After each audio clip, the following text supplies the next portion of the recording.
Sa mga taga Metro Manila na naghahanap ng malapit-lapit na pasyalan ngayong Pasko, bakit hindi nyo po subukang mag-Tagaytay? Tagaytay tayo! Bukod sa malamig na panahon, marami na ring patok na pasyalan doon, tulad po ng isang theme park kung saan matatagpuan ang isa sa pinakamataas na Ferris wheel sa bansa. Namamasyal ngayon sa Tagaytay na naka-jacket si Tony Pet. Tony Pet.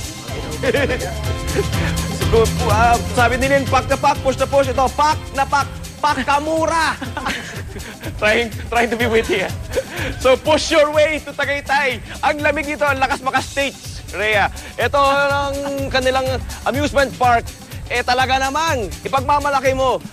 Tingnan mo yung Ferris wheel niya. Ang Ferris wheel na ito ay 207 feet. At sinasabing, well, arguably, pinakamataas na Ferris wheel na sa ating bansa. Saan ka pa, di ba? At higit sa lahat, ang magandang balita riyan para sa ating mga kapuso, 50% off ang entrance fee nito. So, 50 pesos lamang bawat tao ang entrance fee ngayong Disyembre, ngayong magpapasko, at bawat ride, discounted syempre, mura-mura. Ang Sky Eye na yan na ating pinakita kanina ay 150 pesos. Ang carousel na inyo nakikita kung saan nandyan si Arn pa rin at si Monica ay 50 pesos lamang.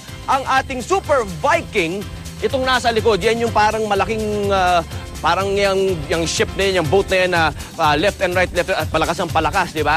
Yan ay 50 pesos lamang, di ba? Para makasakay dyan. Iba pa mga kiddie rides, syempre mga kiddie kapuso natin, hindi natin makakalimutan. Dapat ang Pasko ay para sa mga bata. Yan ay 50 pesos din, bawat ride. Di ba? Ang lakas maka-states, ang lamig-lamig dito, ang sarap-sarap mamasyal. At syempre, any day, anytime, maaari yung puntaan. Rhea! Alright, maraming salamat. Oy, Tony Pet, anong oras nagbubukas yung theme park na yan? Ito ay magbubukas mula alas 9, bukas yan alas 9 hanggang 12 midnight ngayong December. Alright, aakyat na kami. Maraming salamat, Tony Pet.